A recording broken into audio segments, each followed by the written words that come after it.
ઓમ નમો ભગવતે વાસુદેવાય.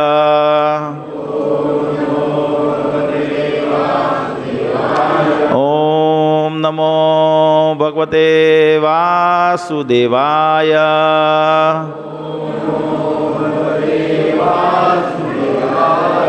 ઓમ નમો ભગવતે વાસુદેવાય.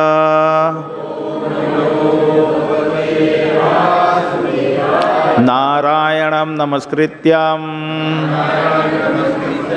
નરં ચૈવ નરોત્તમં દેવીં સરસ્વતીં વ્યાસં તતો જયમુદીરયેત. નસ્તપ્રાયેષુ અભદ્રેષુ નિત્યં ભાગવત સેવયા ભગવત્યા ઉત્તમ શ્લોકે ભક્તિર્ભવતિ નૈષ્ઠિકી. ઓમ જ્ઞાનતિમિરાન્ધસ્ય જ્ઞાનંજનશલાકયા ચક્ષુરુન્મિલિતમેન તસ્મૈ શ્રીગુરવે નમઃ.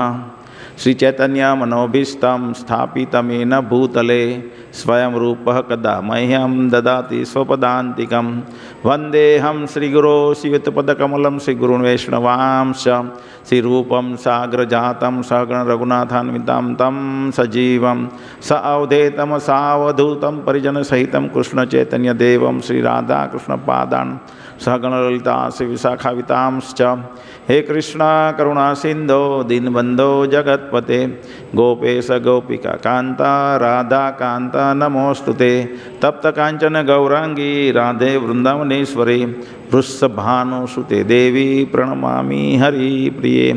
વાંછાકલ્પતૃભ્યશ્ચ કૃપા સિંધુભ્ય એવ ચ પતિતાનાં પાવનેભ્યો વૈષ્ણવેભ્યો નમો નમઃ.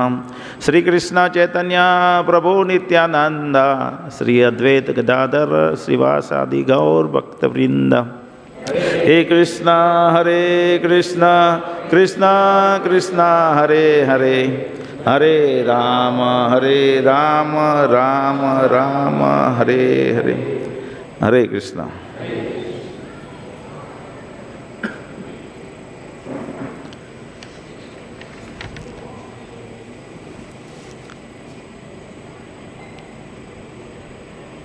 તો આજે આપણે ચૈતન્ય મહાપ્રભુનો મહિમા જોઈશું.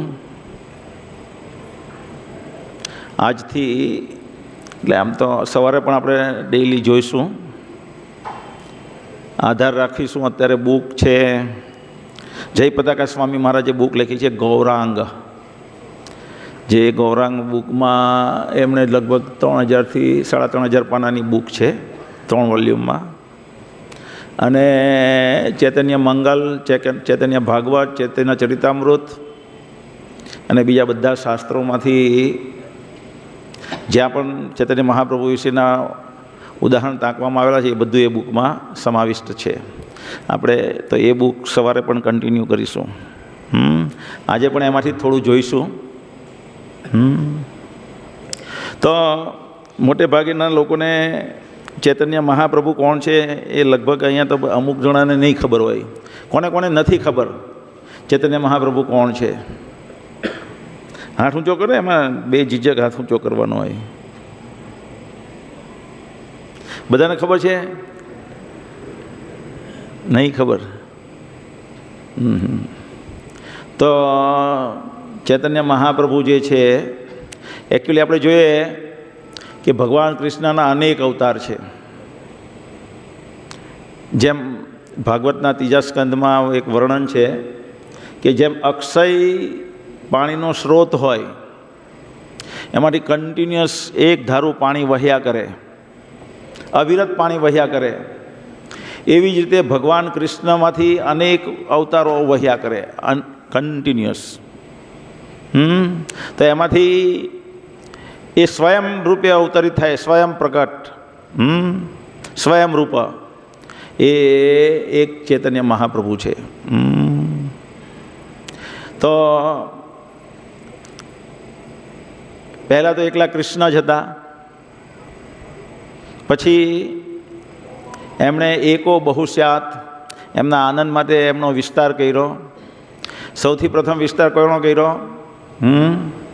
ડાબી બાજુ, ડાબા હાથમાંથી રાધારાણીનો અવતાર થાય છે ભગવાન કૃષ્ણના, અને જમણા હાથમાંથી બલરામજીનો અવતાર થાય છે. તો એ કૃષ્ણ એકમાંથી બહુ કેમ વિભાજિત થયા? કૃષ્ણ તો આત્મારામ છે, તો એમને આનંદ માટે કેમ એ વિસ્તારિત થાય છે? અને પછી પાછળથી એ જ કૃષ્ણ અને રાધા જે બે અલગ અલગ છે એ કમ્બાઈન થાય છે, અને એ છે ચૈતન્ય મહાપ્રભુ. તો પહેલાં અલગ થયા અને પછી કમ્બાઈન કેમ થયા? એનો મિક્સ રૂપ છે. ભગવાન કૃષ્ણ જે છે એમનો રંગ કેવો છે? શ્યામ રંગ, ઘનશ્યામ. ઘનશ્યામ એટલે કાળા વાદળ જે છે એકદમ કાળા પ્રકારના હોય. એકચ્યુઅલી એનું વર્ણન બ્રહ્મ સંહિતામાં ભક્તિ સિદ્ધાંત સરસ્વતી મહારાજ એ જે કાળો હ્યુ, એટલે ઇંગ્લિશ શબ્દ છે હ્યુ, તો એ કાળું હ્યુ કેવું છે? મનમોહક છે. એ જે રંગ છે એ એવો આકર્ષક છે, એવો આકર્ષક રંગના ભગવાન કૃષ્ણ છે. તો ચૈતન્ય મહાપ્રભુ રૂપે આવે છે ત્યારે એ હેમાંગ રૂપ ધારણ કરે છે. હેમાંગ એટલે પીગળેલો સોનાનું રૂપ ધારણ કરે છે. કેમ એવું? કારણ કે રાધારાણી જે છે, શ્રીમતી રાધારાણી, તેનો એ રંગ છે. તેનો બાહ્ય શરીર જે છે એકચ્યુઅલી એ કૃષ્ણ ભગવાનનું રૂપ છે, પણ અંદરનો જે ભાવ છે, મૂળ છે, એ રાધારાણીનો મૂળ છે. તો એ જે રૂપ છે ચૈતન્ય મહાપ્રભુનું, એ કેમ ભગવાન આવી રીતના અવતરિત થાય છે એ આપણે વૃંદાવનની એક લીલા, એક બે લીલા, અને એના પરથી ભગવાન કૃષ્ણ નક્કી કરે છે કે મારે આ રૂપ ધારણ કરવું છે. નારદ મુનિની વિનંતીથી ભગવાન અહીંયા અવતરિત થાય છે ચૈતન્ય મહાપ્રભુ રૂપે. તો એ આપણે જોઈશું. એક વખત શું થાય કે કૃષ્ણ ભગવાન એમ જોઈએ આપણે તો કૃષ્ણ ભગવાન અવતરિત ક્યાં થયા? મથુરા જેલમાં પ્રગટ થયા, અવતરિત થાય ને. ત્યાંથી પછી ગોકુલ જતા રહ્યા, પછી ગોકુલમાંથી વૃંદાવનમાં આવ્યા. વૃંદાવનમાંથી પછી 8-9 વર્ષના થાય પછી ક્યાં થાય? મથુરામાં આવે. અને મથુરામાં કંસનો વધ કરીને થોડોક ટાઈમ મથુરામાં રહે છે. અને પિતાનું નામ શું છે? કંસના પિતાનું નામ ઉગ્રસેનને રાજ્ય શાસન સ્થાપિત કરે છે ત્યાં. અને પછી ત્યાંથી ભગવાન દ્વારિકામાં આવી જાય છે બધા મથુરાવાસીને લઈને. રાતોરાત ભગવાનની યોગ માયા શક્તિ દ્વારા ભગવાન બધાને સવારે ઉઠે તો બધા દ્વારિકામાં હોય. ભગવાન જ્યારે દ્વારિકામાં આવે પછી બધે ફરતા હોય. મોટે ભાગે એમના ભક્તો રહેતા હોય હસ્તિનાપુર, પાંડવો અને કૌરવો ને બધા. તો ભગવાન મોટે ભાગે હસ્તિનાપુર રહેતા હોય તો બહુ લાંબો સમય હસ્તિનાપુરમાં રહે છે એવી રીતે.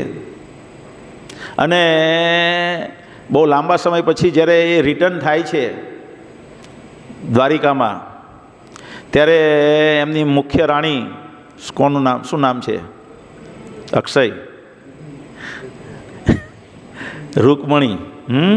તો રૂકમણી રડે છે. તો કૃષ્ણ ભગવાન વિચારે છે અને એને સ્વાગત કરે છે, પૂજા અને એવી રીતના કરીને, પણ રડતા રડતા.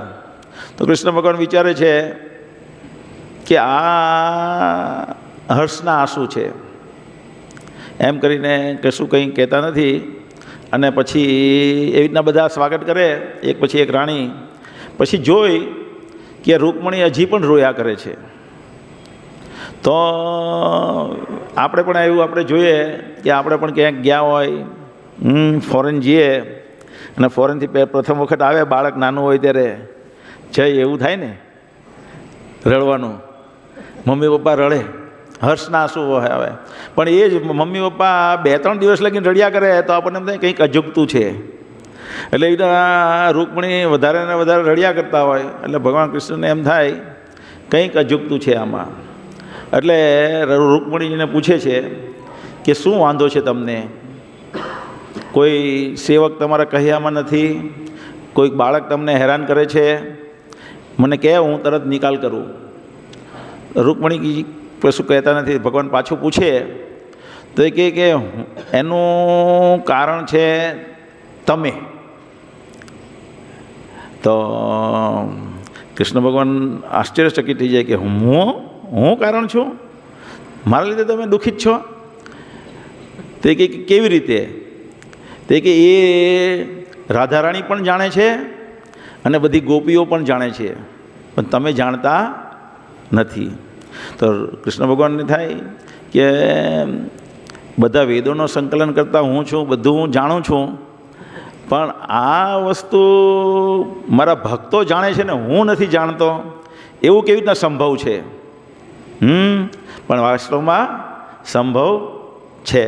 ભગવાન એમની યોગ માયા દ્વારા ભૂલી જાય, અંતરંગ શક્તિ દ્વારા એ ભૂલી જાય છે. તો કૃષ્ણ ભગવાન વિચારે છે કે આ એક મુખ્ય કારણ કે મારા ભક્તો જે જાણે છે એ હું નથી જાણતો. તો એ શું છે? એ એક એમને પ્રશ્ન થાય મનમાં. અને પછી તરત જ પાછા વિચારે કે આ જે આંસુ હતા રૂકમણીના, એવા જ આંસુ રાધારાણીના, શ્રીમતી રાધારાણીના વૃંદાવનમાં આંસુઓ હતા. અને એ આંસુનાથી, એ હર્ષના આંસુ હતા એ બેવના એ વખતે. તો એ આંસુ એવા તો કેવા હતા કે મને ઝાંખો પાડી દેતા હતા. મારામાં એક લાંછન જેવું આવી જતું હતું એ આંસુથી. તો એ મારા ભક્તો શું અનુભવે છે એના દ્વારા, એ મારામાં એવું તો શું છે કે એ ભક્તો અનુભવી રહ્યા છે, હું નથી અનુભવી રહ્યો. અને પછી તરત વિચારે છે કે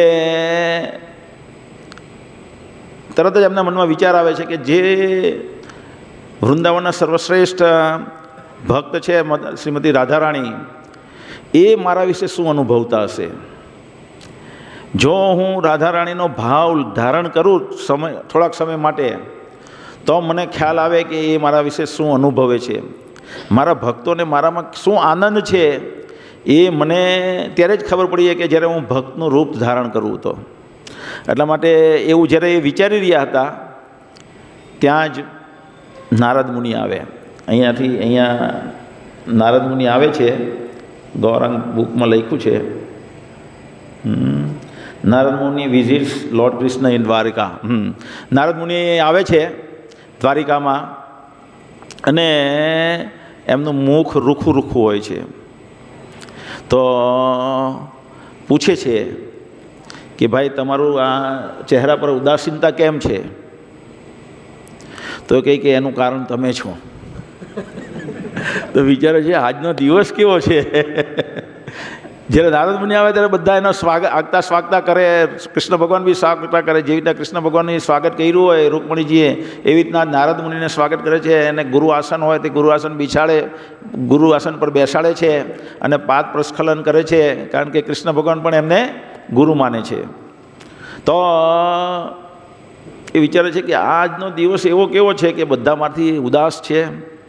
એટલે નારદ મુનિને પૂછે છે કે તમારું ઉદાસીનતાનું કારણ શું છે? તે કહે કે હું જોઉં છું કે તમારા જવાને સમય પાકી ગયો છે આ ધરતી પર લીલાનો, અને તમે જેવા અહીંયાથી આ જગત છોડશો એવા જ કળિયુગનો પ્રારંભ થઈ જશે. અને જેવો કળિયુગનો પ્રારંભ થઈ જશે એટલે લોકો બહુ જ દુઃખી છે. હું જોઈ રહ્યો છું, બહુ જ દુઃખી થવાના છે કળિયુગમાં લોકો. કેવા દુઃખી થશે? એમ કે એમની પત્નીઓ એમને ઘર છોડીને ભાગી જશે. મોબાઈલને ઇન્ટરનેટની જાળમાં એવા ફસાશે કે એમની જિંદગી બરબાદ રહેશે કાયમ માટે. અને બધી વસ્તુમાં રાજાઓ પણ લૂંટશે એ લોકોને. તો આવી રીતે આવા સમયમાં કળિયુગના લોકોના કલ્યાણ માટે કોઈ રીતના કલ્યાણ થઈ શકે તમારા વગર. તો મારી વિનંતી છે કે તમે નીચે અવતરિત થાવ, પાછા અવતરિત થજો, અને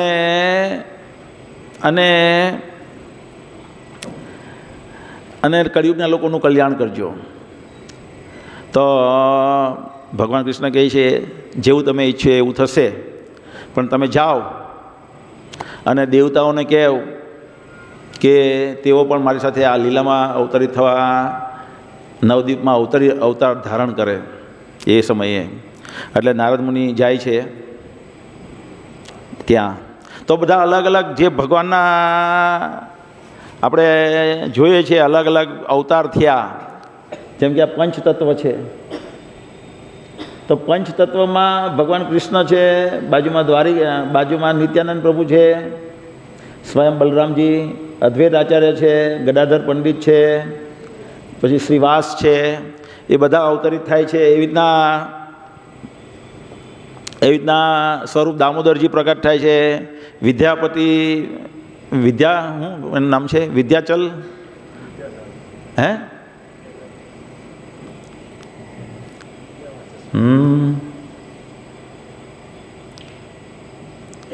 સત્યભામા પણ અવતરિત થાય છે. આપણે એ હમણાં જોઈશું. આમાં વાંચીએ તો લાંબુ થઈ જાય, પણ વાંચીએ તો બહુ મજાનું રીડિંગ છે. રીડિંગ બહુ મસ્ત છે, મને મધુર છે, લખેલું બહુ મધુર છે.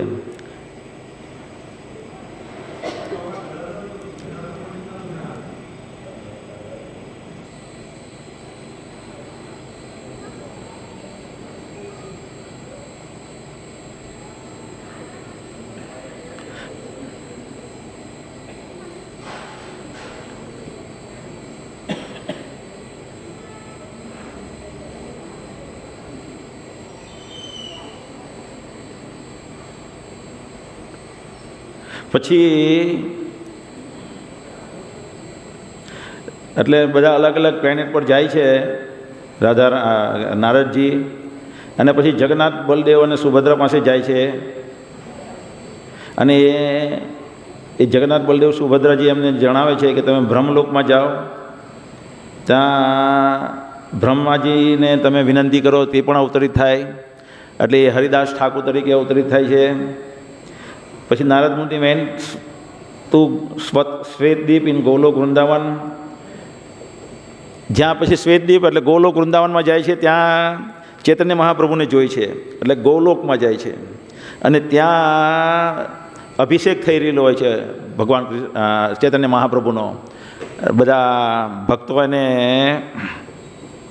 એટલે રાધારાણી, વૃંદાવનની ગોપીઓ અને દ્વારિકાની રાણીઓ બધા એનો અભિષેક કરી રહેલા હોય છે.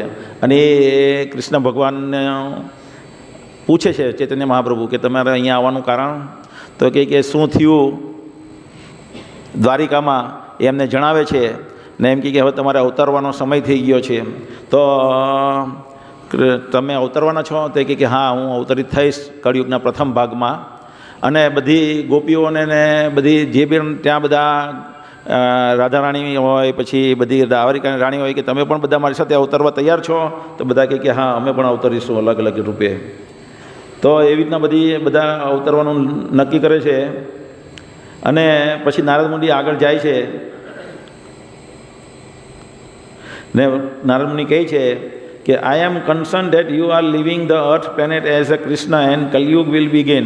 In this way he asked Lord Chaitanya that he would do to save the people of Kalyug. Lord Chaitanya told all the gopis and ranis, I am going to go into the four-headed Brahmanda to spread love of Godhead freely to everyone who wants to come with me.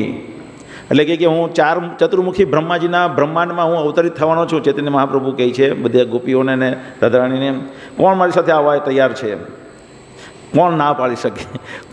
કોણ રહી શકે ભગવાન ચૈતન્ય મહાપ્રભુ વગર? Lord Chaitanya said he would preach all over India. એણે કીધું ત્યાં ઉપર કે બ્રહ્માંડમાં હું ભારત વર્ષમાં બધે પ્રચાર કરીશ, અને મારા એક સેનાપતિ ભક્તને પ્રગટ કરીશ જે આખા ભારત વર્ષમાં મારા દિવ્ય નામનો સંદેશો ફેલાવશે. એટલા માટે રાધારાણી આવ્યા ગદાધર તરીકે, નારદ મુનિ આવ્યા છે શ્રીવાસ તરીકે, સત્યભામા આવ્યા છે જગદાનંદ પંડિત તરીકે. સમ devotees came from the spiritual world, some joined from the earth. કોઈ ગોલોક વૃંદાવનમાંથી આવ્યા, કોઈ ભૌતિક જગતમાંથી અલગ અલગ ગ્રહોમાંથી આવ્યા. Some came from heavenly planet. Brihaspati was Sarvabhauma Bhattacharya. Brihaspati જે દેવતાઓનો ગુરુ છે એ સર્વભૌમ ભટ્ટાચાર્ય તરીકે આવ્યા. એન્ડ પર્વત મુનિ વોઝ વિદ્યાવાચસ્પતિ. વિદ્યાવાચસ્પતિ આપણે ચૈતન્ય મહાપ્રભુની લીલામાં ચૈતન્ય ચરિતામૃતમાં આપણે જોઈશું તો એ પણ અવતરિત થાય છે. કોણ છે એ? પર્વત મુનિ. In this way, different devotees came from all over the universe and from the spiritual world. Then let Lord Chaitanya also ask Narad Muni to beg Balram. એટલે પછી ચૈતન્ય મહાપ્રભુએ કીધું તમે બલરામજીને પણ વિનંતી કરો કે તમે પણ અવતરિત થાઓ. અને પછી બલરામજી પાસે જાય છે અને બલરામ ભગવાન કહે છે કે સારું હું પણ અવતરિત થઈશ એક ચક્રમાં. અને પછી એક ચક્રમાં એ પ્રગટ થાય છે. તો આવી રીતે એક લીલા છે જેના પરથી આપણે ખબર પડે કે ચૈતન્ય મહાપ્રભુ અવતરિત થશે કલિયુગના લોકોનો ઉદ્ધાર કરવા. અને બીજો છે કે એનો ભાવ છે. શું ભાવ છે? કે ભક્તોનો શું ભાવ છે મારા વિશે, ભક્તો મારા વિશે શું અનુભવી રહેશે તે જાણવાના ઉદ્દેશથી એ અવતરિત થાય છે. એવી જ એક બીજી લીલા છે વૃંદાવનની, જેમાં કૃષ્ણ ભગવાન કહે છે કે હું ઉદાર હાથે બધું આપીશ. એ સમયે કૃષ્ણ ભગવાન જ્યારે નંદગામમાં હોય છે ત્યારે બાજુમાં જ એનું ગામ છે બરસાના, માતા શ્રીમતી રાધારાણીનું. અને નંદગ્રામ જે છે એમાં એમનું નામ, ફાધરનું નામ શું છે? નંદ મહારાજ. હવે નંદ મહારાજ છે અને આ બાજુ વૃષભાનું છે બરસાનામાં. તો એ બે ગાઢ મિત્ર છે. એવી જ રીતે એમની મા છે આ બાજુ યશોદા અને આ બાજુ છે રાધારાણીની માતાનું નામ શું છે? કીર્તિદા. બેઉ યશોદા અને કીર્તિદા બેઉ યશગાન કરવાવાળા છે. તો એ બેઉ પણ મિત્ર છે. તો એ વખતે રાધારાણીની ઉંમર 6-7 વર્ષની હોય છે અને એ બધી સખીઓ સાથે ઘણી વખત અહીંયા નંદગ્રામ આવતા હોય. અહીંયાથી કૃષ્ણ ભગવાન એ બધા ગોપ બાળકો સહિત ત્યાં જતા હોય બરસાનામાં રમવા કૂદવા. અને એના માતા પિતા પણ ખુશ થતા હોય. તો આ બાજુ એ લોકો એક દિવસ આવેલા હોય અને પછી સાંજ થતાં સુધીનો આ બધી ગોપીઓ સહિત રાધારાણી પાછા આવતા રહે બરસાનામાં. પછી એના પિતા જોઈને ખુશ થાય અને પૂછે કે શું કેવો આનંદ રહ્યો આજનો દિવસ? તો કે હું ત્યાં ગયો, અમે ત્યાં બધા ગયા હતા, અમને બહુ ગમ્યું ત્યાંનું વાતાવરણ, ત્યાંની ગાયો, ત્યાંના લોકો. પણ એક વસ્તુ મારા મનમાં ચૂભે છે એમ કે. તો કે શું ચૂભે છે? તો કે જે નંદગ્રામ છે, નંદગ્રામ ને એ ગામનું નામ શું છે? આપણે નંદગ્રામ જ છે ને. નંદગ્રામ જે છે તેમાં કૃષ્ણ ભગવાન નંદ મહારાજ જે છે ત્યાંના રાજા છે અને એ રાજા હોવાને કારણે બહુ બધી ગિફ્ટનું વિતરણ કરે છે કાયમ માટે. અને કૃષ્ણ ભગવાન હસ્તક વિતરણ કરાવે છે. તો કૃષ્ણ ભગવાન જ્યારે આ વિતરણ કરે છે ત્યારે બધા સવારથી ઉઠીને લાઈનમાં બધા લેવા આવે છે. પણ 2 રક્ષક રાખેલા હોય એને લાઈનમાં બધું જોવા માટે. અને એ જોઈ છે કે કોણ કોણ પાત્ર લઈને નથી આવ્યું. કંઈ પણ જે દાન દક્ષિણા આપે છે કૃષ્ણ ભગવાન, એ દક્ષિણા લેવા માટે એક પાત્ર હોવું જોઈએ. એ પાત્ર લઈને નથી આવ્યું તો એને ઘરે પાછા મોકલી આપે છે અને કહે છે જાઓ તમે પાત્ર લઈને આવો પછી તમે એ આ સ્વીકારી શકશો અહીંયા. તો રાધારાણી કહે છે કે મને એ નહીં ગમ્યું કે જ્યારે એ દાન આપે છે ત્યારે એ કેમ એવી રીતના ભેદ કરે છે. ત્યારે એને આંખ બંધ કરીને દાન આપવું જ જોઈએ. ભેદ શું કરવો જોઈએ કે કોઈ પાત્ર લાવ્યું કોઈ નથી લાવ્યું એમ. કોને કહે છે એવું? એમના પિતા વૃષભાનુને. તો એના પિતા કહેણ મોકલે નંદ મહારાજને કે આવી રીતના થાય છે એ અહીંયા વાંધાજનક છે એમ. તો નંદ મહારાજ એ વસ્તુ કૃષ્ણને કહે છે. તો કૃષ્ણ કહે કે હા વાત સાચી છે, રાધારાણીની વાત સાચી છે, પણ હું કલિયુગમાં ચૈતન્ય મહાપ્રભુ તરીકે અવતરીશ ત્યારે હું કોઈ પણ વસ્તુ જોઈશ નહીં. બધાને બેઝિઝક વિતરણ કરીશ. પાત્ર અપાત્ર ન કરે વિચાર. શું છે શ્લોક? પછી ચૈતન્ય ચરિતામૃતનો શ્લોક છે ને, સ્થાન સ્થાન વિચાર. પાત્ર અપાત્ર, પાત્રને શું પાત્ર છે શું પાત્ર નથી એ કંઈ પણ વિચાર કર્યા વગર ચૈતન્ય મહાપ્રભુ બધાને કૃષ્ણ પ્રેમ આપશે. ચૈતન્ય મહાપ્રભુ તરીકે હું બધાને કૃષ્ણ પ્રેમ આપીશ. તો આપણે જોઈએ છીએ કે રૂપ ગોસ્વામી એમના જે શ્લોકની રચનામાં છે એમાં મહાપ્રભુ વિશેનો એક શ્લોકની રચના છે. શું છે? નમો મહાવદન્યાય કૃષ્ણ પ્રેમ પ્રદાય તે કૃષ્ણાય કૃષ્ણ ચૈતન્ય નામને ગૌરવ વિશે નમો નમઃ. તો એ કે નમો મહાવદન્યાય, કે આ ચૈતન્ય મહાપ્રભુ જે છે એ મહાવદન્યાય અવતાર છે. મહાવદન્યાય એટલે શું? મેગ્નેનમસ. શું મેગ્નાનમસ શું થાય એટલે એનો અર્થ? ઉદાર તો થાય, કોઈ દાનવીર હોય એમ.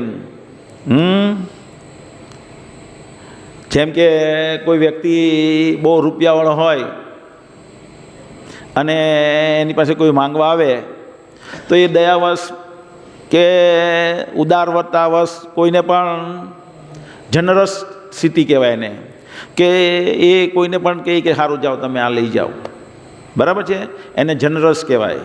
પણ મેગ્નાનમસ કોને કહેવાય? કે કોઈ વ્યક્તિ કરોડપતિ છે પણ એની સામે ઇક્વિવેલન્ટ એવો જ વ્યક્તિ કોઈ આવે છે કરોડપતિ અને કહે છે મારી પાસે જે હોય તે તમે બધું લઈ જાઓ. તો આવી રીતના ચૈતન્ય મહાપ્રભુ કોઈ પણને ખાલી એમનો એક આદેશ હતો. શું આદેશ હતો? હરે કૃષ્ણ કરવાનો. હરે કૃષ્ણ કૃષ્ણ કૃષ્ણ હરે હરે, હરે રામ રામ રામ હરે હરે. તો એ એમનો આદેશ છે. એ આદેશનું જો કોઈ પણ પાલન કરશે તો એને ચૈતન્ય મહાપ્રભુ એના પર કૃપા વરસાવશે. જે કૃષ્ણ અવતારમાં કૃષ્ણ ભગવાને કીધું કે આ અવતારમાં જે નારદ મુનિ સાથે એની વાતચીત થતી હોય ત્યારે નારદ મુનિને કહે છે કે હું ચૈતન્ય મહાપ્રભુ તરીકે આવીશ ત્યારે મેં કોઈ પણ અવતાર, જેમ અક્ષય પાણીના સ્ત્રોતમાં અનેક અવતાર છે, તો એવી રીતે અનેક અવતારોમાં જે પણ અવતારોમાં મેં કંઈ પણ નથી આપ્યું એવી ઉદારતા હું આમાં બતાવીશ. અને એ જ રીતે ભગવાન જ્યારે ચૈતન્ય મહાપ્રભુ થાય, હવે કૃષ્ણ ભગવાન જ્યારે હતા, કૃષ્ણ ભગવાન બી બધું આપે છે પણ બધું શરતને સાથીને આપે છે. જ્યાં હોય ત્યાં શરત મૂકે છે. દદામી બુદ્ધિ યોગમ તમ તેન મામુપયાંતિ તે, હું બુદ્ધિયોગ આપીશ જેના દ્વારા તે મારી પાસે આવી શકે. પણ આગળ શું શરત છે? આગલી લાઈનમાં શરત છે. શું છે? તેષામ સતત યુક્તાનામ ભજતામ પ્રીતિપૂર્વકમ. પણ બુદ્ધિ ત્યારે આપશે કે જ્યારે સતત એક ધારો લાગેલો રહે એ વ્યક્તિ. સતત યુક્તાનામ અને મેકેનિકલી મને ભજે એ નહીં ચાલશે. પ્રીતિપૂર્વક, એમ બધું પ્રેમથી મને ભજવું જોઈએ. એમ ખાલી મેકેનિકલ કરે. ઘણા ધીમે પતિ પત્નીમાં પહેલાં પ્રેમ હોય, પછી પતિ પત્નીમાં ઝઘડા કેમ થાય ખબર છે? કારણ કે પત્ની પછી છે ને એને આદત પડી જાય કામ કરવાની. એ આદતમાં એ પતિને ખુશ કરવા કરે છે એવું નહીં, મેકેનિકલી કામ કર્યા કરે. તો પતિ એને અનુભવે કે આ ખાલી કરવા ખાતર કરે છે, એની સાથે મારી સાથે કંઈ પ્રેમ નથી, પ્રેમ દેખાય જ નહીં એમાં. એટલે એ લોકોના પછી ધીમે ઝઘડા થઈ જાય.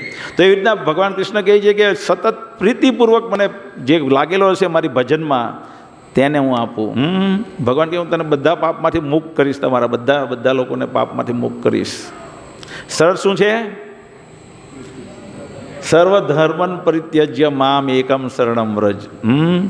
કે ભાઈ મારું એકનું શરણ ગ્રહણ કર તો જ હું તને બધા પાપમાંથી મુક્ત કરીશ. બીજું એક શ્લોક છે, પત્રમ પુષ્પમ ફલમ તોયમ યો મે ભક્ત પ્રયચ્છતિ તદહમ અશ્નામી.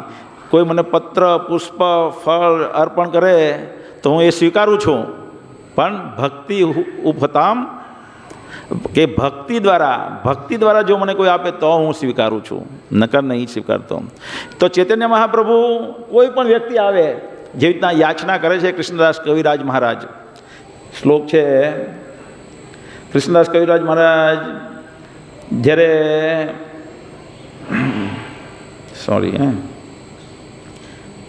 મારું લેપટોપ આજે લાવવાનું મારે રહી ગયું. ચેતન ચરિતામૃત 14 ઓહ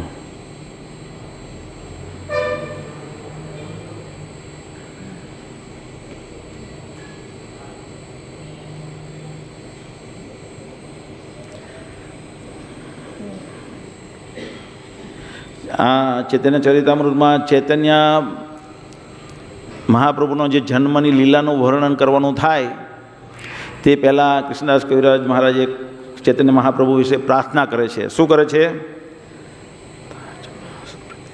કથાચને સ્મૃતે યસ્મિન. બોલતા આવડે પેલું જો ને તમે 114:1 એ સ્ટાઇલમાં હે 114:1 હા ચૈતન્ય ચરિતામૃત આદિ લીલા 14મો અધ્યાય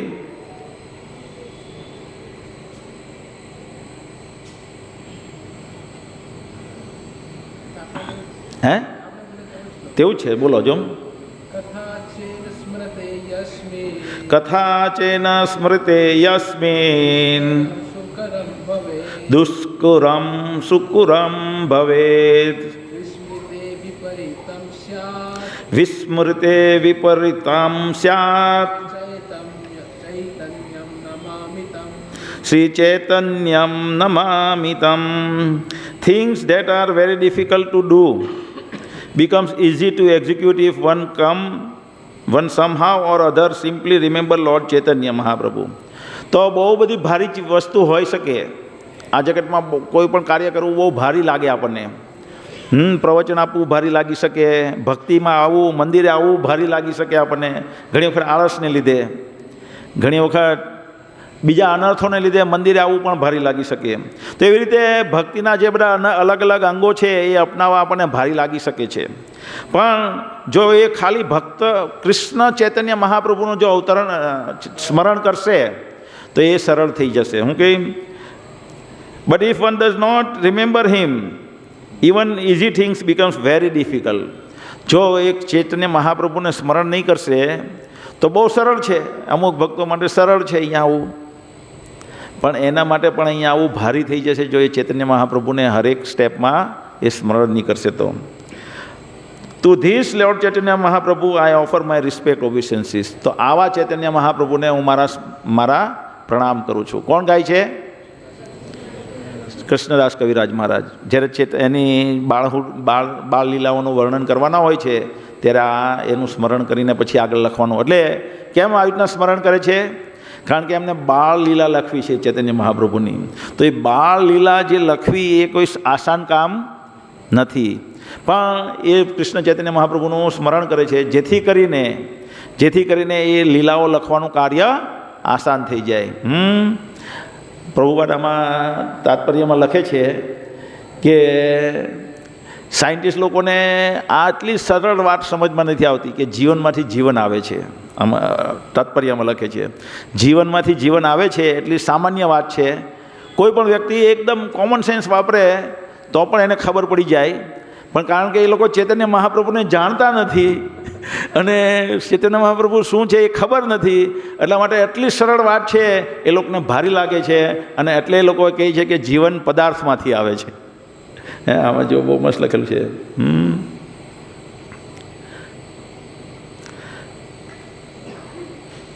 in Haribhakti Vilas the Haribhakti Vilas confirms that difficult things become easy to understand if one remembers Sri Lord Chaitanya Mahaprabhu. Haribhakti વિલાસમાં પણ કીધેલું છે કે જો બધી વસ્તુ સરળ થઈ જાય જો આપણે ચૈતન્ય મહાપ્રભુને સ્મરણ કરીએ તો. અને જો એમનું સ્મરણ ન કરીએ તો સાવ સરળ વસ્તુ હોય તે પણ ભૂલી જઈએ છીએ. વી actually see that even those who are very great scientist, આપણે જોઈએ છીએ કે જે બહુ મહાન વૈજ્ઞાનિક છે સામાન્ય જનતાની નજરમાં cannot understand the very simple idea that life comes from life. એટલી સરળ વાત છે કે એ લોકો એ સમજી શકતા નથી કે જીવનમાંથી જીવન આવે છે. શું નામ તમારું? હા, પ્રતિકભાઈ. જીવનમાંથી જીવન આવે છે કેવી રીતે? કે રસાયણમાંથી જીવન આવે છે? હિતેશભાઈ હનુમાન પ્રેષક પ્રભુ, બોલો, જીવનમાંથી જીવન આવે છે કે કેમિકલમાંથી જીવન આવે છે? કેમિકલ ક્યાંથી આવે? જીવનમાંથી કેમિકલ આવે. શેમાંથી આવે?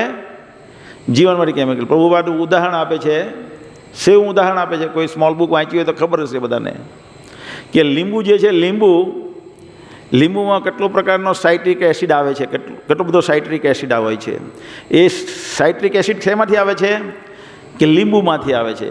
તો એ લીંબુ ક્યાંથી આવે છે? એક જીવિત ઝાડ છે લીંબુનો છોડ, તેમાંથી એ સાઇટ્રિક એસિડ બને છે. નહીં કે સાઇટ્રિક એસિડમાંથી લીંબુ બને છે. એ જીવિત ઝાડ છે. જેવી રીતના બીજું ઉદાહરણ આપે કે ગર્ભમાં જેવો જીવ પ્રવેશે છે, બધા કેમિકલ જોડાતા જાય અને એક બોડી બને છે. એટલે લાઈફ કમ્સ ફ્રોમ લાઈફ.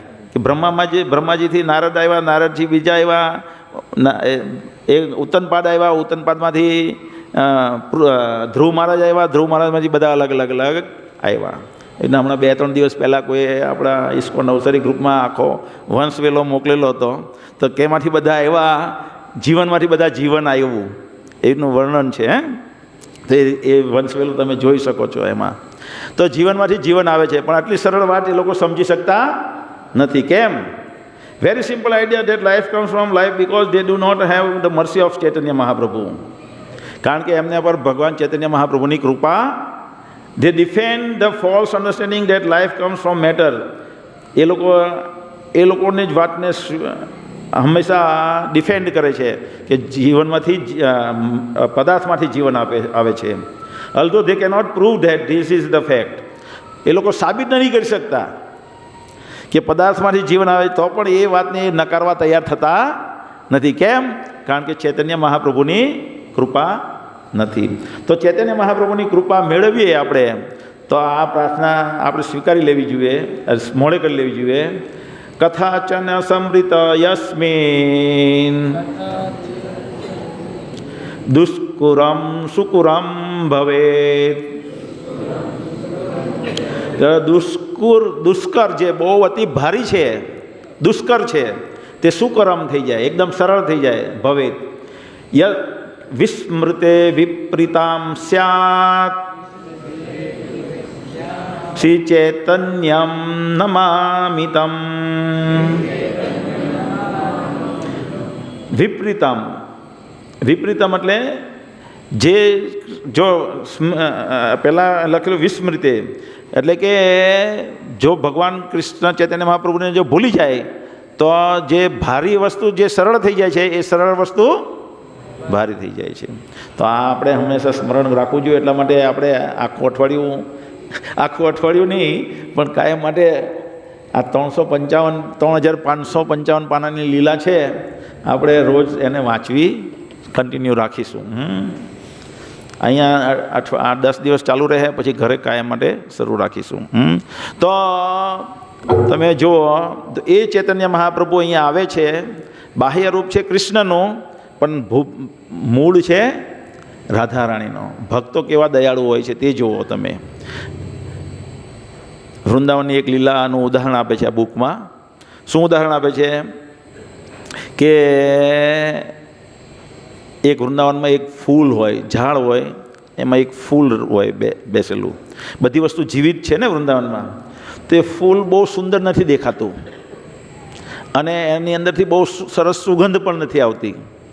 એટલે બધા લોકો જ્યારે તોડવા આવે, બધા ફૂલ, બધી ગોપીઓ અને બધા ફૂલ અલગ અલગ વૃંદાવનમાંથી, એ બગીચામાંથી ફૂલ તોડી જાય, પણ કોઈ એને તોડતું નથી, કારણ કે એ એટલું સુંદર નથી ને એમાંથી કોઈ સુગંધ નથી વહેતું.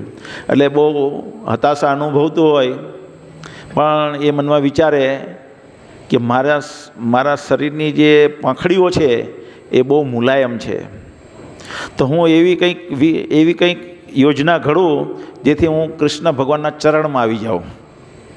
એટલે એ બધી ગણતરી કરવા માંડે, ગણતરી કરવા માંડે કે ભગવાન કૃષ્ણ અહીંયા આવશે અને આ સ્પીડે ચાલતા હશે, ત્યારે અહીંયા આવવાના હોય ને તે જ સમયે હું નીચે પડીશ અને કૃષ્ણ ભગવાન મારા પર ફૂલ મૂકી દેશે, પગ મૂકી દેશે, અને હું ધન્યતા અનુભવીશ ને હું કૃષ્ણ ભગવાનના ચરણની રજ પામીશ. એટલે એક વખત એવું થાય, રાધારાણીને ભગવાન કૃષ્ણ આવતા હોય અને અને ફૂલ જોઈ કે હા, અને જેવા કૃષ્ણ ભગવાન નજીક આવે એટલે એ તરત જ આમ કરીને નીચે પડે અને કૃષ્ણ ભગવાન ફૂલ મૂકવાના, પગ મૂકવાના હોય, રાધારાણી પગ પકડી લે. એમ કે તમે ક્યાં પગ મૂકી રહ્યા છો? એમ કે આ જો ફૂલ છે અહીંયા. અને પછી રાધારાણી એને ફૂલને ઉઠાવે છે અને કૃષ્ણ ભગવાનને આપે છે. તો હવે જે ફૂલ ચરણમાં જવાનું હોય, હવે એને રાધારાણી આપે ભગવાન કૃષ્ણને, તો એ કૃષ્ણ ભગવાન એને માથા પર ચડાવે છે. શું ચડાવે છે? માથા પર ચડાવે છે. તો જે પગમાં આવવાનું હોય તેને રાધારાણીની કૃપાથી ભગવાન કૃષ્ણ સર પર બેસાડે છે. તો આ મૂળ છે કૃષ્ણ ભગવાનનો, રાધારાણીના મૂળમાં છે. એટલે આપણે એકદમ કળિયુગના એવા પતિ જ જીવો છે. પૃથ્વીથી આચે નગરાદિ ગ્રામ સર્વત્ર પ્રચાર હોય બહુ મોરો નામ. કૃષ્ણ ભગવાન આ બુકમાં એટલું સરસ લખે છે કે નવદીપ ધામમાં ભગવાન ચૈતન્ય ગૌરાંગ મહાપ્રભુ હંમેશા હાજર હોય છે. કરોડો વર્ષ પહેલાં પણ હાજર હતા અને કરોડો વર્ષ પછી પણ એ ચાલ્યા જ કરશે. અત્યારે પણ એમની હાજરી, જેમ વૃંદાવનમાં ભગવાન કૃષ્ણની હાજરી છે કન્ટિન્યુઅસ, તેવી જ રીતે ગૌરાંગ મહાપ્રભુની હાજરી નવદીપ ધામમાં છે. જો આપણી લાયકાત હોય તો આપણે એને જોઈ શકીએ. તો એ ગૌરાંગ મહાપ્રભુનું આંદોલન બધા એક સેનાપતિ ભક્ત ભગવાન શ્રીલ પ્રભુપાદ દ્વારા ફેલાઈ રહ્યું છે ને આપણે બધા એ આંદોલનના સહભાગી છીએ. ખ્યાલ આવ્યો ને? કેવા પતિ જીવ છે એને આપણે કેટલા સર પર બેહાડ્યા ભગવાન કૃષ્ણએ. કેમ? ચૈતન્ય મહાપ્રભુની કૃપાથી. તો એવી હવે ચૈતન્ય મહાપ્રભુનો જે અવતાર થાય છે, કેવા સમયે એમનો અવતાર થાય છે એનું વર્ણન આપણે જોઈએ કે એ સમયે કેવી સ્થિતિ હતી. થોડુંક લાંબુ છે પણ જોઈએ, બહુ મસ્ત છે વર્ણન. પછી બ્રહ્માજી પણ ચૈતન્ય મહાપ્રભુની કૃપા કેવી રીતના પ્રાપ્ત કરે છે, એ કેવી રીતના હરિદાસ ઠાકુર બને છે, એની પણ એક લીલાનું વર્ણન છે કે આ જ્યારે પેલી બ્રહ્મ વિમોહન લીલા થાય પછી કૃષ્ણ ભગવાન એમને માફ કરી દે, પણ એને એમ થાય છે કે મારામાં નમ્રતા નથી, હું થોડો ગર્વિત વ્યક્તિ છું, તો મારામાં વાસ્તવમાં નમ્રતા આવે. એટલા માટે થઈને બીજા ભક્તો એમને સલાહ આપે કે તમે છે ને ખરી નમ્રતા તમારામાં લાવવી હોય તો તમે જાઓ નવદ્વીપમાં, અને નવદ્વીપમાં જઈને હંમેશા રટન કરે છે ગૌરાંગા ગૌરાંગા ગૌરાંગા. તો કૃષ્ણ ભગવાન એની સામે પ્રગટ થાય છે અને પછી કહે છે કે તમારામાં નમ્રતા ત્યારે આવશે જ્યારે તમે એકદમ પતિત કુળમાં જન્મ થશો. વાસ્તવિકમાં તમે નમ્રતા જો લાવવા માંગતા હોવ તો તમે એવા પતિત ઘરમાં જન્મ લેવ, એટલે એ મુસલમાન યવન ઘરમાં જન્મ લે અને ભગવાનના ભક્ત બને. એનું વર્ણન છે the divine appearance of lord Chaitanya. The past of Lord Chaitanya appearance is very special. ભગવાનનો જે અવતાર થાય છે એની જે લીલા છે એ બહુ જ મહત્ત્વની છે, બહુ જ ખાસ છે. First of all the situation in Navdeep was very unusual. એટલે 500 વર્ષ પહેલાં જ્યારે ચૈતન્ય મહાપ્રભુ અવતરિત થાય છે નવદીપમાં, ત્યારે એનું જે સ્થિતિ હોય એ વખતની બહુ સામાન્ય નથી હોતી. વી નો ડેટ ઇન ઇન્ડિયા, જે આપણે જાણીએ છીએ કે ઇન્ડિયા જે છે એ ધર્મની ભૂમિ છે, એટલે ભારત વર્ષ જે છે એ ધર્મની ભૂમિ છે. But we also find in Shrimad Bhagavatam that there are different kinds of ધર્મ. પણ ભાગવતમાં આપણને ખબર પડે છે કે અલગ અલગ પ્રકારના ધર્મ છે. સનાતન ધર્મ છે, ભાગવત ધર્મ છે, અને સાથે સાથે અધર્મ પણ છે. તો now increasingly around the world there is also apadharma. પણ હાલના સમયમાં, એ સમયમાં એટલે બહુ બધા અપધર્મ આવી ગયા હતા. ધર્મના નામે અધર્મ, અને અધર્મમાંથી અપધર્મ આવી ગયેલા, અને એ અપધર્મ ધર્મ તરીકે કામ કરતા હતા. કેવી રીતે તે જોઈએ? બટ ઇઝ ફેક ધર્મ એન્ડ ઇમિટેશન ધર્મ. એ અપધર્મ અધર્મ તરીકે કામ કરતો હતો, પણ વાસ્તવમાં એ ઓરિજિનની નકલ કેવી રીતના કરતો હતો. ઉપધર્મ ડિસ્ક્રાઇબ સેકન્ડરી રિલિજિયસ પ્રિન્સિપલ. ઉપધર્મ જે છે એ ધર્મના નામે જ બીજા નિયમો બનાવે. શું? Mostly different kind of superficial things, બહારી વસ્તુ બતાવે. બહુ મસ્ત અહીંયા સમજાવેલું છે. લાઈક પીપલ મે બી, જેમ કે લોકો હઠયોગ કરે, હઠયોગ કરે, claiming date it is religion. આ હઠયોગની પ્રક્રિયા કરે છે અત્યારે કલયુગમાં લોકો, સમજીને શું કહેવાય, એક ધર્મ છે. પણ but they are just doing for good health. આ હઠયોગ શેના માટે કરે છે? એની સારી શરીરની તંદુરસ્તી મેળવવા માટે. Not every one is doing it for a spiritual purpose. બધા મોટે ભાગના લોકો હઠયોગ આધ્યાત્મિક પ્રગતિ માટે નથી કરતા. શેના માટે કરે છે? શારીરિક સુડોળતા મેળવવા માટે, શારીરિક તંદુરસ્તી મેળવવા માટે. પણ વાસ્તવમાં it is originally meant for spiritual advancement. વાસ્તવમાં એ આધ્યાત્મિક પ્રગતિ માટે છે hatha yoga. So like this there are different kinds of practices which are actually not the real dharma. તો આવી રીતે આજ બહુ બધા વસ્તુનું પાલન થતું હતું જે વાસ્તવમાં ધર્મ નથી. Just before Chaitanya Mahaprabhu came, people were mad about the superficial religious activities. લોકો ગાંડા હતા બાહ્ય નિયમો પછાડી. અત્યારે પણ આપણે જોઈએ ને, બહુ બધા નિયમો પછાડી લોકો ગાંડા હોય છે. લગ્નમાં તમને બહુ બધા નિયમ દેખાય, એટલા બધા નિયમ પછાડી ગાંડા હોય. આ કરવાનું રહી ગયું, આ કરવાનું છે, પછી આ કરવાનું છે, પછી આ કરવાનું. પણ એની પછાડી શું ઉદ્દેશ છે કશું જાણતા નથી. તમે લગ્નમાં જાઓ ને એ આખી લગ્નની વિધિ જો, તો એક પણ વસ્તુ ભૂલાઈ ગયું હોય ને તો આટલું માથા પર બોજ લઈ લે લોકો, પણ એનો ઉદ્દેશ શું છે કશું ખબર નહીં હોય. એટલે સુપરફિશિયલ કહેવાય આને. શું કહેવાય? Superficial dharma. Which are actually just materialistic, not really spiritual. તે એક ભૌતિક છે, એ આધ્યાત્મિક નથી. People were more interested in worshipping devas and devis rather than Krishna and Vishnu.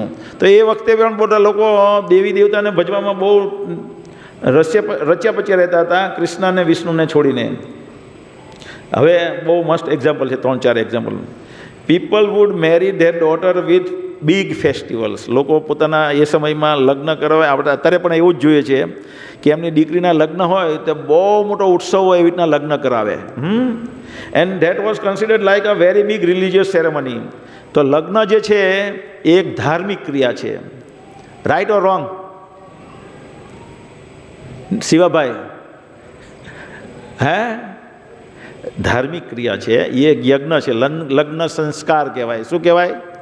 લગ્ન સંસ્કાર.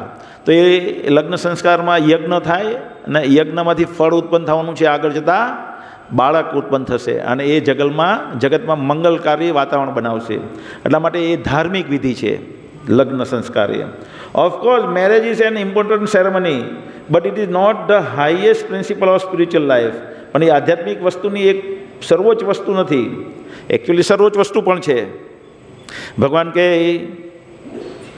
ભગવાન ભગવદ્ ગીતામાં 8મા અધ્યાયનો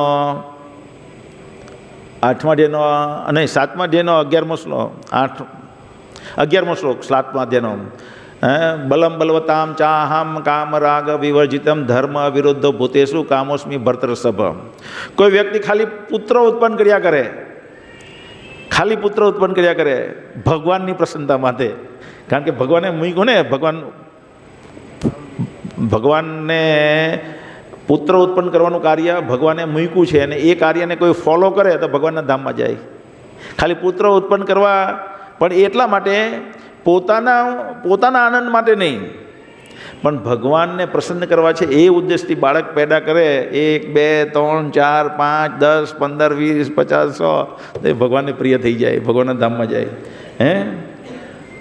The people were doing the marriage of their daughter like a big festival just to show that there was the, એટલે એ બતાવવા માટે લોકો મોટા મોટા ઉત્સવ કરતા નહીં, કે ભગવાનને પ્રસન્ન કરવા માટે અમે બહુ ધનવાન છીએ, છે ને. લોકો શો કરે ને. રાધેશ્યામ પ્રભુને એક મેં બહુ ટાઈમ પહેલાં લેક્ચર સાંભળેલું. અરે મૂર્ખ, એ કે એટલું બધું તું હું કરવા દેવ, એમ કે લોકો શો કરવા આટલું બધું કરશે, વ્યાજે પૈસા લાવશે, અહીંયાથી પૈસા લાવશે, બસ હમે કરના પડેગા. ક્યું કરના પડેગા? કરના પડેગા. એટલે ભાઈ તું એટલું બધું કરીશ ને લાવીશ, પછી એને દેવું ભરવામાં તું થઈશ, ભગવાનની ભક્તિ તારી સાઈડ પર રહી જાય. એની કરતાં તું શાંતિથી લગ્ન પતાવી દે. પણ લોકો અત્યારે એવું એમ. મેં એક મારા મિત્ર છે, તો એટલે એમાં શું છે કે અમે બે સાથે જ પેટ્રોલ પંપના બિઝનેસમાં આવ્યા હતા, અને એની છોકરીના લગ્ન હતા. બહુ બધો ખર્ચો કર્યો, અને મારી પાસેથી 20 લાખ રૂપિયા તો મારી પાસે ઉધાર લીધા એ જમાનામાં. હું ત્યાં લગ્નમાં ગયો તો મને એમ થયું મારી પાસે 20 લાખ લીધા, પણ આટલો બધો વૈભવ હું કરો બતાવવાની જરૂર. પછી અત્યાર સુધી હજી પણ એ વ્યક્તિ મેં હમણાં અરવિંદાક્ષ બાબુ પાસે બીજા 20 લાખ રૂપિયા અપાવ્યા એને, તો હજી પણ એનું દેવું ચાલ્યા કરે. કેમ? કારણ કે કેપેસિટી કરતાં કેપેસિટી હતી, સારી એવા લગ્ન કરી શકવાની, પણ કેપેસિટી કરતાં વધારે લગ્નમાં ખર્ચ કર્યા એટલા માટે. તો એવી રીતે લોકો શું કરે, પોતાનો વૈભવ બતાવવા માટે લગ્નમાં ખર્ચ કરે છે, નહીં કે ભગવાનની પ્રસન્નતા માટે. પછી તમે જુઓ આગળ બહુ મસ્ત, just to show that they were the richest nicest marriage in their town. એમ કે અમારા જેવા લગ્ન અમારા સિટીમાં કોઈ કરે નહીં, એવા લગ્ન અમે કર્યા. To show off that family is more aristocratic. એ લોકો બતાવવા માંગે છે કે અમારું ફેમિલી એરિસ્ટોક્રેટિક ફેમિલી છે, more generous, more spiritual and more religious. અમારું જે કુટુંબ છે એ બહુ આધ્યાત્મિકવાદી છે, બહુ ધાર્મિક છે. અમારી જેવો કોઈનો વૈભવ નથી. Everyone wanted to be known as religious person. બધાને બતાવવું હતું કે અમે બહુ ધાર્મિક વ્યક્તિ છીએ. ઘણા ભાગવત કથાકાર પણ એવા હોય. ઇસ્કોનના તો કરે તે તો હરે કૃષ્ણ મંત્ર કરી જાય, બહુ બધાને હરે કૃષ્ણ મંત્ર લેવડાવે તો ચૈતન્ય મહાપ્રભુની કૃપા થાય. પણ ઇસ્કોનની બહાર અમુક લોકો જે ભાગવત કથા કરાવે એ તો ખાલી મનોરંજન માટે કરાવે, એમાં કોઈ હરે કૃષ્ણ મંત્ર લેવાતો નથી. તો એવા everyone wanted to be known as, એટલે ઘણા લોકોને શું છે, પોતાને ધાર્મિક કહેવડાવવું હોય, એટલે એ લોકો મોટા મોટા કથા કરાવડાવે, મોટી. જોઈ છે? આણે પણ હમણાં કથા કરાવેલી હતી. કેટલા વર્ષ થયા?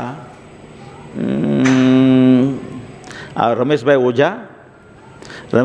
ઓઝાની કથા બેહાડેલી મારા ખ્યાલથી 2008માં કે 9માં. મુકેશ અનિલ અંબાણીએ બેહાડેલી. ક્યાં બેહાડેલી? અમારે ભાવનગરથી પાલિતાણા ને પાલિતાણાથી ગારિયાધાર ને ગારિયાધાર પાસે એક મોટું ગામ છે, વાવડી કે એવું કંઈ ગામ છે.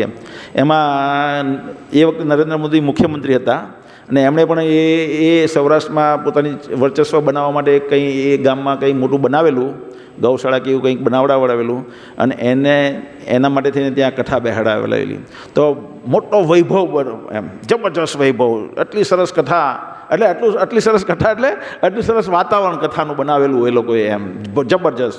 તો એવી રીતના લોકો પોતાને ધાર્મિક કહેવડાવવા માટે પછી એ લોકોએ A1 પ્લાઝા ખોલ્યા. કોણે? રિલાયન્સના એ વખતે 2003-04માં A1 પ્લાઝા ખોલેલા, તમને ખબર છે? કોઈની ખબર? 2004માં 2005માં પછી એ બંધ થઈ ગયા ગવર્મેન્ટની પોલિસીને. તો A1 પ્લાઝામાં બધું નોનવેજ વેચે. એટલે રિલાયન્સનો પેટ્રોલ પંપ હોય, પછી એમાં બધા સાથે સાથે ફૂડ આઉટલેટ હોય, તો ફૂડ આઉટલેટમાં બધું નોનવેજ વેચે. તો પછી એનું રિએક્શન આવી ગયું. ખ્યાલ આવ્યો કે નહીં?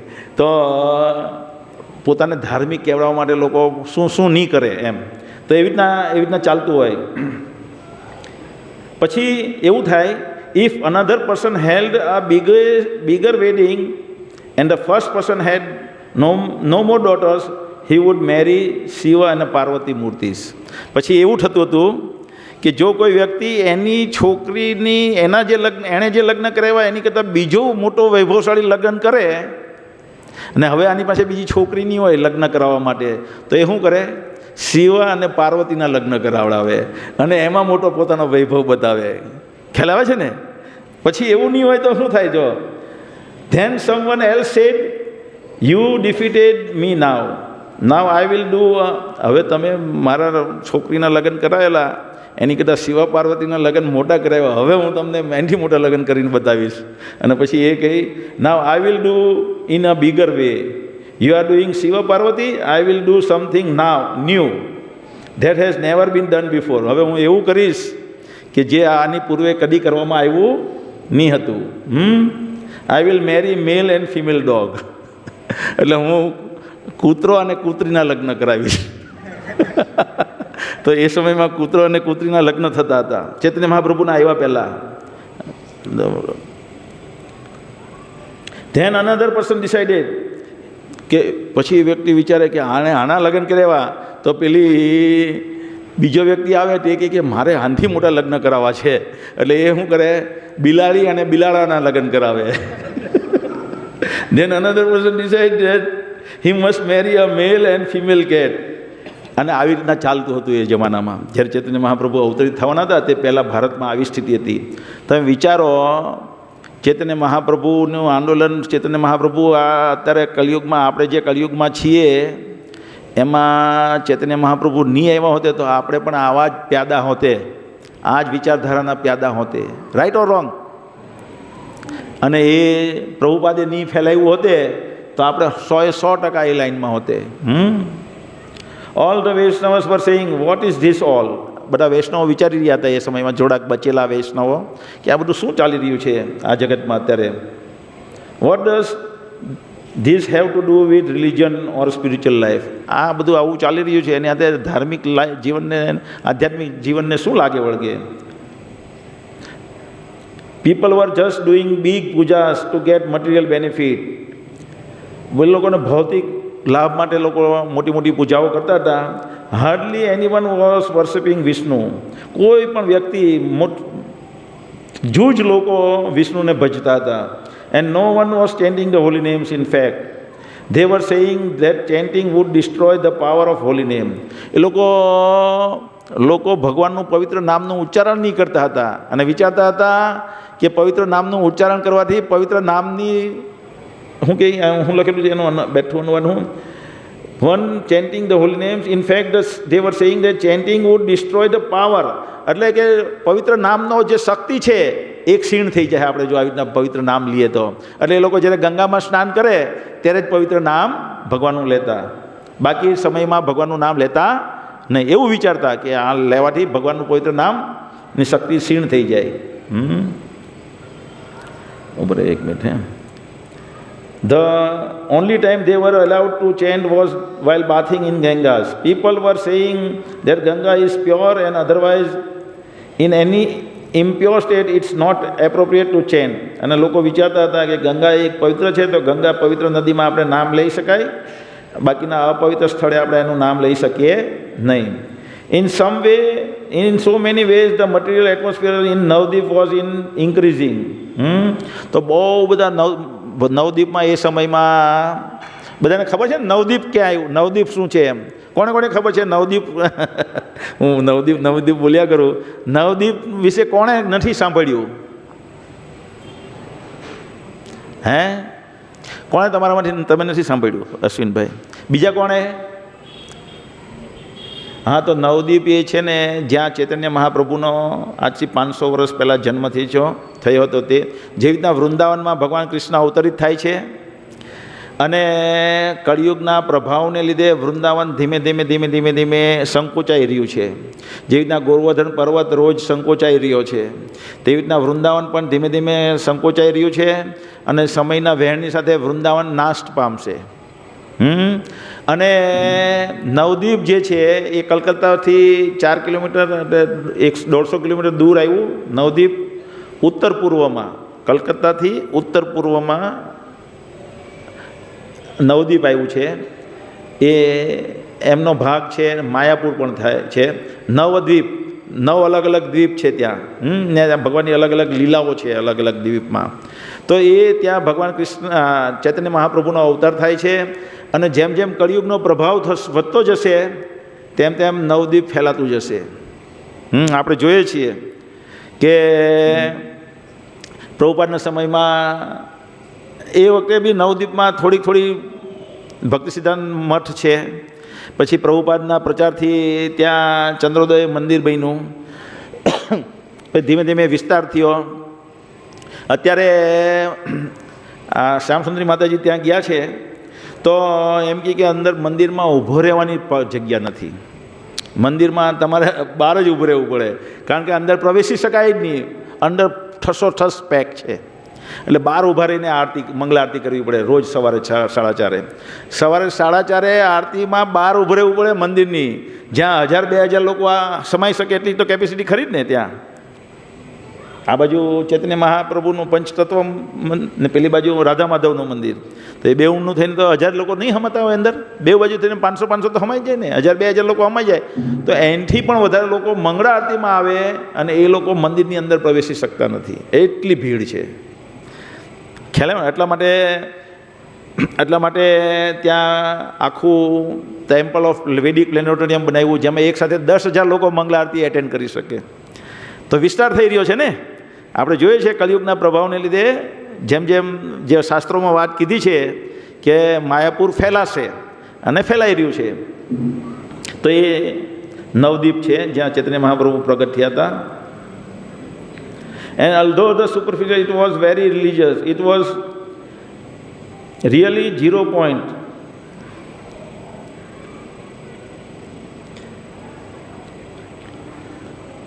They were doing the fire yagna for their pet cat and dogs. એ લોકો યજ્ઞ કરતા હતા એ સમયમાં, અગ્નિ યજ્ઞ, દ્રવ્ય યજ્ઞ એ સમયમાં, જ્યારે ચૈતન્ય મહાપ્રભુ અવતરિત થયા તે પહેલાં. અને કોના કલ્યાણ માટે કરતા હતા? એમના ભેંસ, એમની ગાયો, એમના કૂતરા, એમના બિલાડા, એના કલ્યાણ માટે એ લોકો યજ્ઞ કરતા હતા. એ લોકોને ખબર નથી કે આ યજ્ઞ વિષ્ણુને પ્રસન્ન કરવા માટે કરવાના હોય. આપણે પણ એવી રીતના યજ્ઞ કરતા હોતે, ચૈતન્ય મહાપ્રભુ નહીં આવ્યા તો આપણે હસીએ છીએ અત્યારે, કારણ કે આપણે ચૈતન્ય મહાપ્રભુની મુમેન્ટમાં આવીને આપણે બચી ગયા. Before the appearance of Sri Chaitanya Mahaprabhu, Advait Gosai appeared. He was a combined avatar of Mahavishnu and Sadasiv. He was thinking that in this Kali Yuga, it is too difficult to give people love of God. તો અદ્વૈત આચાર્ય જ્યારે આવ્યા, જે સદાશિવ અને કારુણદાક્ષાઈ વિષ્ણુના, મહાવિષ્ણુના અવતાર, સંયુક્ત અવતાર છે, એ વિચારતા હતા કૃષ્ણ પ્રેમ આપવો બહુ જ ભારી છે. એ શું વિચારે છે? જો બહુ મસ્ત, એઝ અ વિષ્ણુ હું કોઈ પણ વ્યક્તિને હું વધ કરી શકું, કોઈ પણ અસુર વ્યક્તિનો હું વધ કરીને એને મોક્ષ પ્રદાન કરી શકું. કહે છે as a Vishnu he could kill demons and give moksha, કે મોક્ષ આપી શકાય કોઈ અસુરને મારે. જેમ કે ભગવાન ચૈતન્યમાં, ભગવાન કૃષ્ણની લીલામાં આપણે જોઈએ છે કે જેટલા પણ કુરુક્ષેત્રની યુદ્ધભૂમિમાં બધા મૃત્યુ પામ્યા, એ બધા કૃષ્ણ ભગવાનની સામે મૃત્યુ પામ્યા છે અને બધા મોક્ષ પામે છે. તો અહીંયા સદાશિવ વિચારે છે કે કોઈ અસુરને મારવો અને એને મોક્ષ આપવું બહુ સરળ છે, પણ એને ભગવાનનો પ્રેમ આપવો અને એ ભગવાનનો પ્રેમી બનાવવો, એટલે કે એની ચેતનાને આખી ફેરવવી બહુ જ ભારી છે. શું કહે છે? He could kill demons and give moksha, but to give love to actually make the people change, that is the most difficult thing. A miracle, એ એક જાદુ વસ્તુ છે. કોઈને ચેતના ફેરવવી ભારી છે કે નથી ભારી? હે સંદીપભાઈ? બહુ જ ભારી. અને સૌથી વધુ એનો અનુભવ મને થઈ રહ્યો છે કે બધાને કેટલી મગજમારી કરી 6 day સેશન કરીએ, એટલા રૂપિયા ખર્ચીએ અને ભક્ત બનાવ્યા પછી એનો સ્વભાવ આપણે તો ત્યારે ખબર જ નહીં હતી કે બસ ભક્ત બનાવવાનું, બધા હરે કૃષ્ણ મંત્ર, હરે કૃષ્ણ કરવાનું. હવે પછી બધાનો સ્વભાવ ચેન્જ થવો જોઈએ. એ ચેન્જ નહીં થાય તો કેટલી માથાકૂટ. ખ્યાલ આવે ને? આપણા ઘરમાં આપણો છોકરો હોય, આપણે છોકરો ઉત્પન્ન કરીએ આપણે ખુશી માટે, મારો છોકરો થાય, 1 થાય, 2 થાય, 3 છોકરા થાય. પણ એમાં 3માંથી કે 4 5 થાય અને એકાદો ખરાબ નીકળ્યો તો આખા ઘરને, એના કુપુત્રોને, એક ચાણક્ય પંડિત કે એક કુપુત્ર જો થયો ને, જેવી રીતે એક કુવૃક્ષ થઈ જાય જંગલમાં, આખા જંગલને નાશ કરી નાખે. એવી રીતના એક કુપુત્ર જન્મે આખા કુટુંબમાં, આખા કુટુંબનું નામ બરબાદ કરી નાખે. એવી રીતે પેલા છોકરાને ઉત્પન્ન કર્યા બહુ આનંદ માટે, પણ કુપુત્ર જેવો સ્વભાવ ચેન્જ નહીં થાય, એની ચેતના ચેન્જ નહીં થાય ને કુપુત્ર બને તો આખું ઘરનું નામ બગડી જાય. એવી રીતે કોઈ પણ ઓર્ગેનાઇઝેશનમાં માણસ ઓર્ગેનાઇઝેશન બનાવે, બધા સારા સારા ભક્તો બને, ઓર્ગેનાઇઝેશન વિકાસ પામે અને બીજા બધા ભક્તો બને, પણ એમાંથી એક બે જો કુભક્ત બની જાય તો પછી બહુ ભારી પડે. જેમ એક બાપને ભારી પડે તેવી રીતના કુપુત્ર એટલા માટે પ્રભુપાદ કહેતા કે એક ભક્ત બનાવો, ઇટ ઇઝ વેરી, એટલે લોખંડના ચણા ચાવવા બરાબર છે. એક ભક્તને પ્રોપર કોન્શિયસમાં ભક્ત બનાવો. We have to put gallons of blood. કેટલું શું કહેવાય ગેલેન્સને? 4.5 લીટર એક ગેલન કહેવાય ને, 4.6 લીટર બરાબર એક. તો એવી ગેલનનું લોહી વહાવીએ ત્યારે એક વ્યક્તિ પ્રોપર ભક્ત બને. તો અહીંયા પણ મહાવિષ્ણુ એવી રીતના જ કહી રહ્યા છે કે કોઈને અસુરને મારી અને એને મોક્ષ પ્રદાન કરી શકું, પણ એની ચેતના સુધારવી બહુ ખાવાનો ખેલ નથી. So he decided that Krishna himself must come. એટલા માટે કૃષ્ણએ સ્વયં આવવું જોઈએ.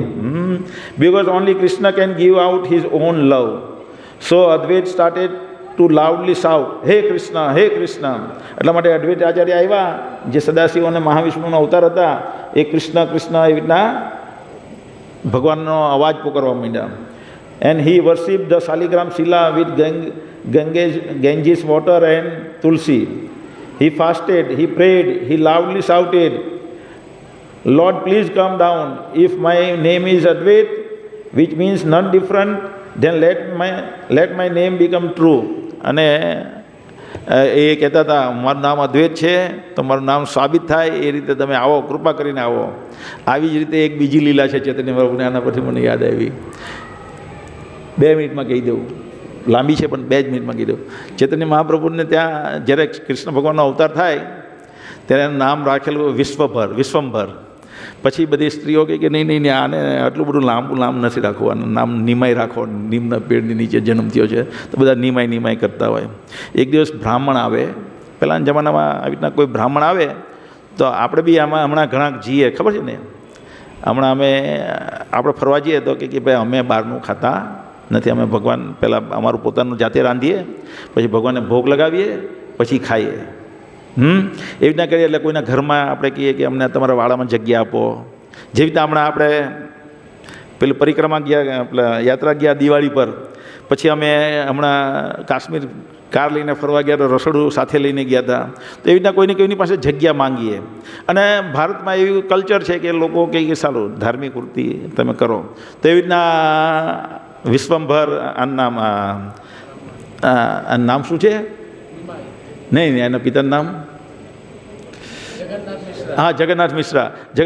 એના ઘરમાં એક બ્રાહ્મણને લઈ આવે, કંઈ નહીં તમે રસોઈ કરો. જે જગન્નાથ મિશ્રા એ બ્રાહ્મણને લઈ આવે, બ્રાહ્મણ રસોઈ કરે. અને એ જમાનામાં અત્યારે પણ એવા બ્રાહ્મણો હોય છે કે જે પોતાના અર્ચા વિગ્રહ સાથે લઈને આવે, શાલિગ્રામ લઈને આવે, ભગવાન ગોપાલ તરીકે એને ભજે અને ભોગ લગાવે ને પછી ખાય. નેપાળમાં પણ એવા છે, સાઉથ ઇન્ડિયામાં પણ ઘણા અત્યારે પણ એવા ભક્તો છે. તો એ હમણાં મહારાજ આવ્યા તો એવી રીતના નેપાળથી એક ભક્ત આવેલા હતા. કોણ હતા हमारे साथ? रणधीर प्रभु तुम थे ना? नेपाल के भक्त आए थे, महाराज ने स्टेज पे बुलाया था. उस दिन थे कि घूमने गए थे? नहीं, हाँ ठीक है. तो ये પણ નેપાળના બહુ મોટા ભક્ત હતા અને એણે પછી ઓફર કરી महाराज कि आओ, है ना, थे ना, उसने ऑफर दिया कि ये ऐसा कैंप हमारे नेपाल में कीजिए और ऐसा जो भी प्रोग्राम का खर्च है हम करेंगे वहाँ नेपाल में, आपको कोई खर्च करने की ज़रूर नहीं है. तो महाराज ने बताया ठीक है हम करेंगे, लेकिन अगले साल लोकनाथ महाराज ने हमें बताया है कि आप पंढरपुर में करना. એટલે હવે આના પછીની વ્યાસ પૂજા ઉત્સવ પંઢરપુરમાં થશે અને ત્યાર પછીનો નેપાળમાં થશે. તમે બી હતા?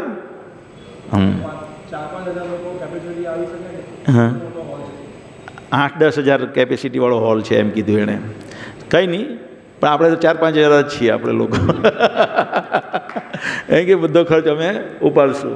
તો એવી રીતે એ બ્રાહ્મણ આવ્યા, ભોગ લગાવે, કુકિંગ કરે અને ભગવાનને ભોગ લગાવે. અને પછી કે ગોપાલ તમે આવો અને સ્વીકારો મારા ભોગને, તો નિવેદને સ્વીકારો એમ કરીને પ્રાર્થના કરે છે. અને જેવી આંખ ખોલે તો ચૈતન્ય મહાપ્રભુ નાનું બાળક રૂપે ખાતા હોય. પેલો ડરી જાય કે હા હું ભગવાનને ભોગ લગાવવાનો આ બાળક ખાયો. અને જગન્નાથ મિશ્રાને બૂમ પાડીને બોલાવે કે તમારું બાળક કેટલું તોફાની છે, એમ કે ભગવાનને ભોગ લગાવ્યો તે પહેલાં જ પોતે ખાઈ ગયો એમ કે.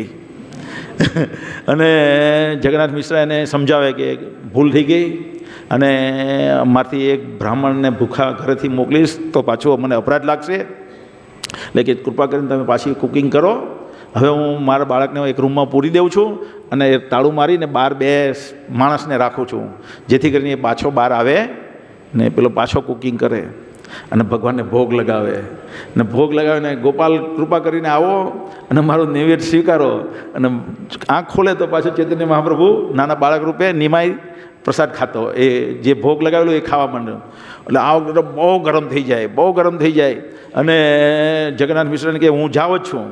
પછી એન પ્રકારે સમજાવે, એમ કે આ વખતે તો હું રૂમમાં એને પૂરી દઉં છું અને 2 બીજા માણસોને પણ અંદર રાખું છું ને બહાર 2 બીજા માણસને ઊભા રાખું અને હું પણ ઊભો રહું છું. અને એમ કરીને કુકિંગ પાછું કરાવડાવે. પાછું કુકિંગ કરે, રાતના 2 વાગી જાય.